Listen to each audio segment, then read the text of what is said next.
Your team, on me.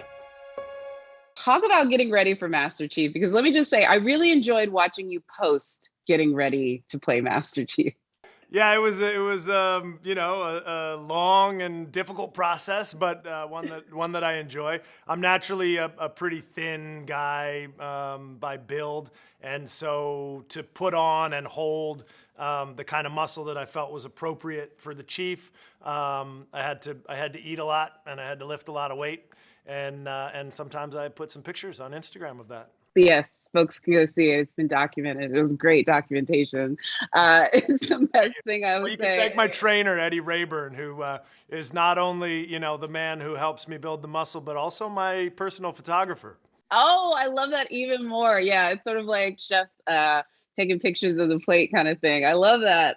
Get two jobs done, you know, with one. Yeah. The other thing, though, too, in all seriousness, is it wasn't just physically getting ready for it. I do feel like because it's over 2 decades worth of time that we've known him through the games, but there's so much that's left unsaid. So what did you want to bring to the character? Because I feel like he's this ever-present thing that everyone knows about, but there's still so many mysteries surrounding who is Master Chief. Yeah.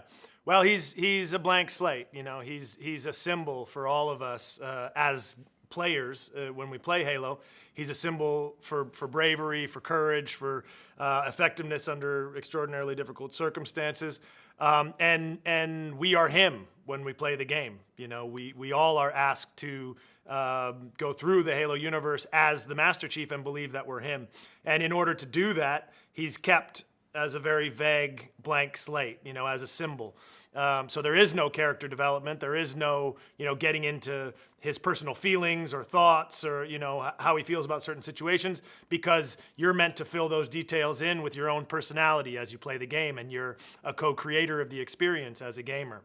The medium of television is a very different one, and you're no longer asked to believe that you're the chief. You're asked to sit on the couch and watch our version of the chief, you know? And so all of those things that you filled in with your own personality, we now are filling in with story and with Chief's discovery and John's discovery of who he is as a human being. And that's the process of our first season is, you know, a super soldier who's been cut off from his emotions and the memories of his history, beginning to fill in the question of who is the Master Chief. And so, you know, we as an audience will discover that along with John.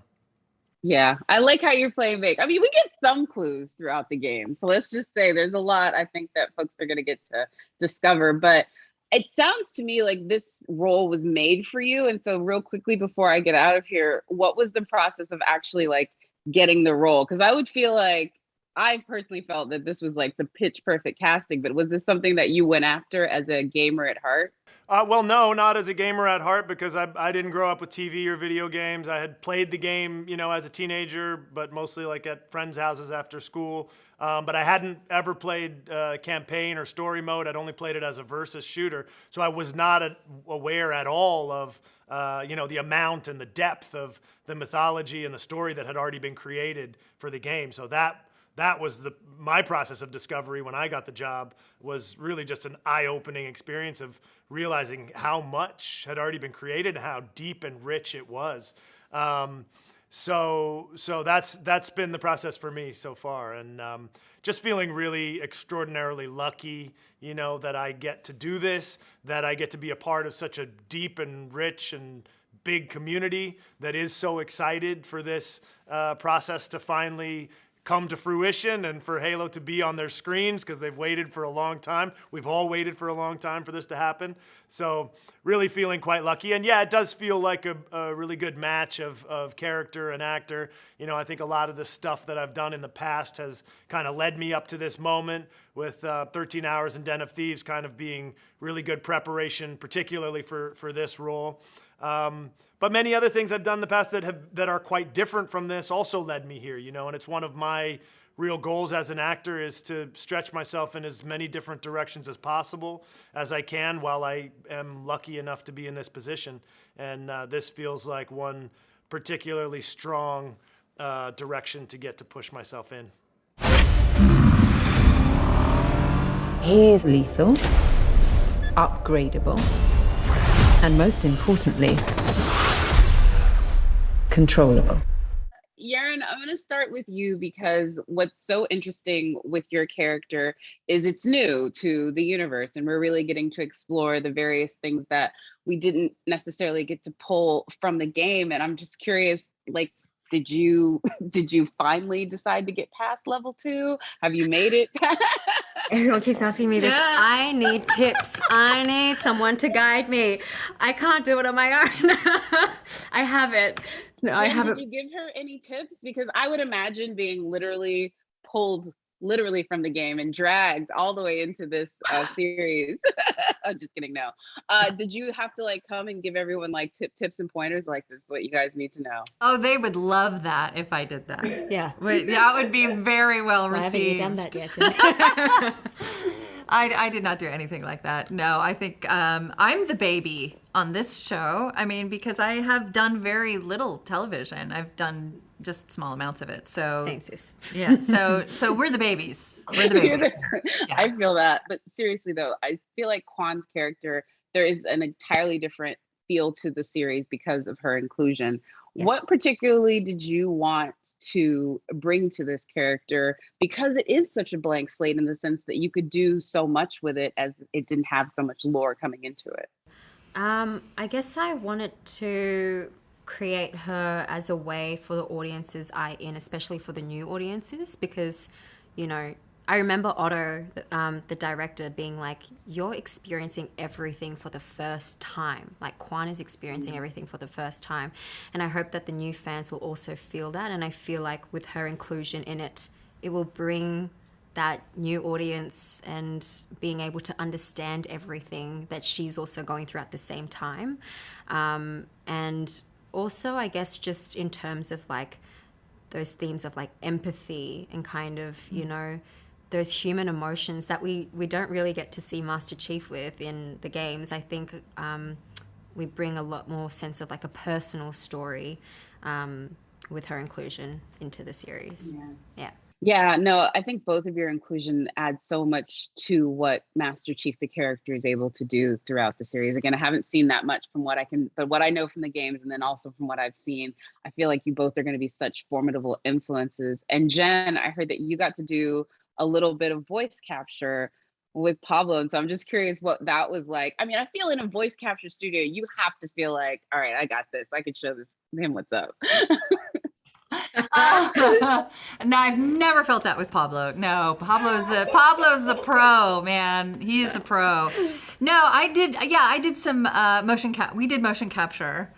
I was doing motion capture, and the first stuff we did, he was just walking around in his jeans and a sweatshirt.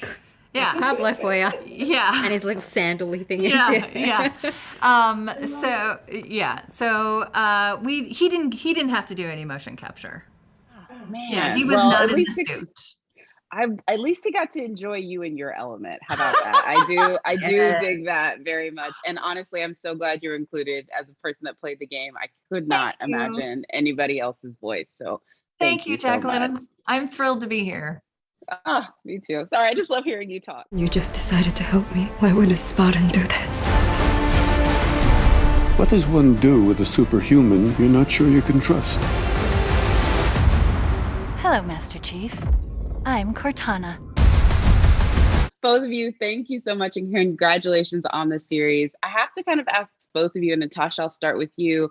When you read the script for this, what's really sort of jumped out about it that made you want to jump into it? Because let's be honest, it's not exactly the most approachable material unless you were like a heavy gamer. No, it's a very good point. And I think that's actually what made me reticent about drilling into it. I read it a few times and I thought, well, this isn't really rocking my boat. And then I met up with the guy who was, Otto, who was directing the first episode. And I mean, also to be fair, the script was in a very different incarnation than the one that we ended up shooting. So it was really a sort of roadmap as to introducing the world and the characters. And I did some research then around the canon and around the game and the sort of legacy of that and how, you know, we would be building upon that and departing from that, but also being, you know, reverential towards it. And I thought, oh, great, so we've got history here and we're creating something new. I'm in. This is very exciting. And we were dealing with a lot of the themes that I'm very interested in anyway. And I liked, with all good sci-fi, hopefully there usually is a philosophical basis to it. I'd done a couple of sci-fis before, and I've read Stanislav Lem and, you know, gone into that space before. So it's not totally unfamiliar. And AI as well, getting an opportunity to really explore that extensively was really interesting. So yeah, there was tons of directions in which it pulled me in. Yeah, and then I'll kind of tweak it a bit with you, because what I really loved about your character is she kind of has the heart of a rebel, but she's working for, I guess you would want to say, like the empire, as it were. And then on the other side with your character, Natascha, she feels she's a rebel, but she's like more about it than anyone else. So yeah, Olive, what about that? Did that jump out from you by the time you were able to be in the part of the script, or was that something that came through the evolution of the character? That was actually like the first kind of thing that drew me in. Was, I think I'm all about, I don't know what the word would be, I guess, like juxtapositions, things that work against one another. And I think it's so fascinating playing somebody who has a real rebel's heart within a world that is something else. I actually would personally say that Halsey has that in the exact same measure, but in just a very different way. But I think that for Miranda, it's probably easier to see because it's from a standpoint of compassion, deep kind of compassion for human beings and for what she believes is morally right from the standpoint of really an emotional outlook on the world. And I think that actually, as Olive, I think that in order to create change, you need people, everyone can't look the same, you know, and I think that that's something that's being shown in the world today. You know, if everyone is just the activist that's going out on the streets, where are the people who are working within legislation? If everyone's working within legislation, where are the people who are, you know, doing it another way, people speaking to their family and their friends? I think that there are so many aspects and avenues with which to evoke change, and I think all of them need to be explored by different people. And so I think that as much as change needs to happen from the standpoint of somebody who is looking at it from maybe a slightly more clinical outlook and looking at the big picture rather than, you know, the people who the collateral damage, I think that it's equally important to have someone like Miranda who is deeply feeling about the immediate damage and the immediate pain and the immediate hurt that is happening kind of on the ground within the process of creating that change.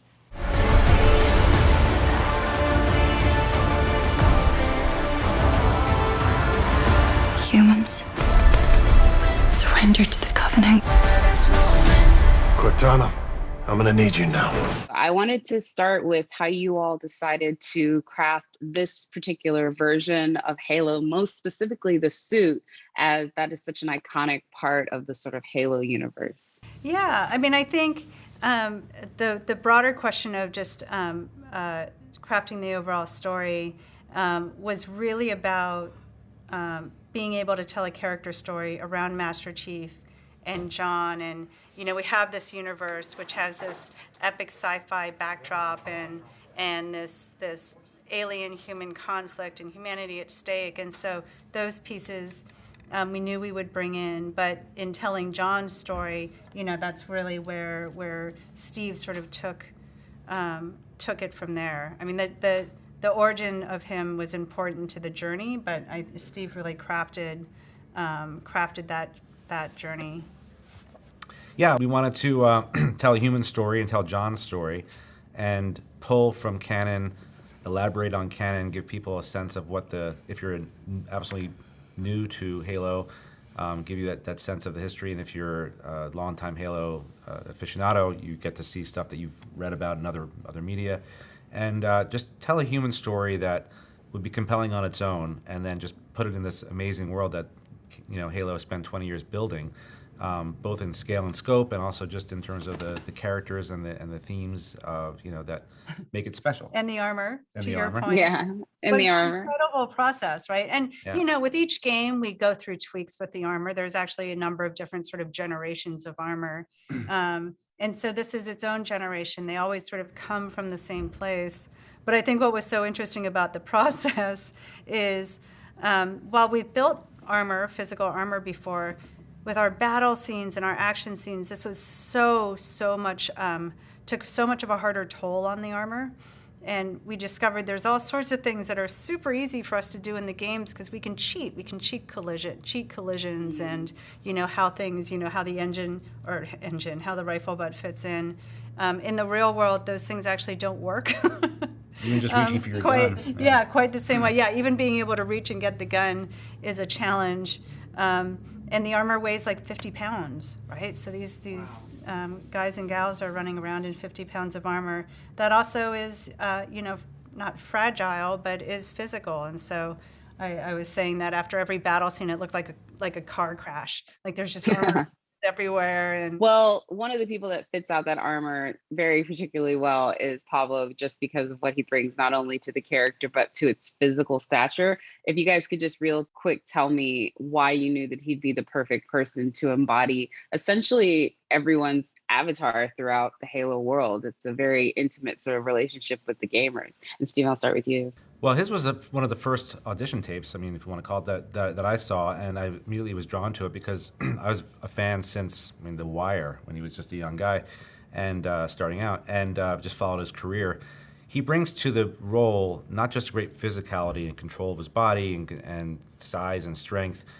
He also has this depth that his face just evokes. You see that he's not just sort of a hero type. He's got that vulnerable quality to him that he brings to it. So we thought he was a great blend of sort of strength and yet at the same time soul, and we knew that if we hitched our wagon to that and had the audience sort of identify with him and his journey, that he would bring us in that place and give us the full gamut of emotions, and at the same time be this hero that people expect from Master Chief.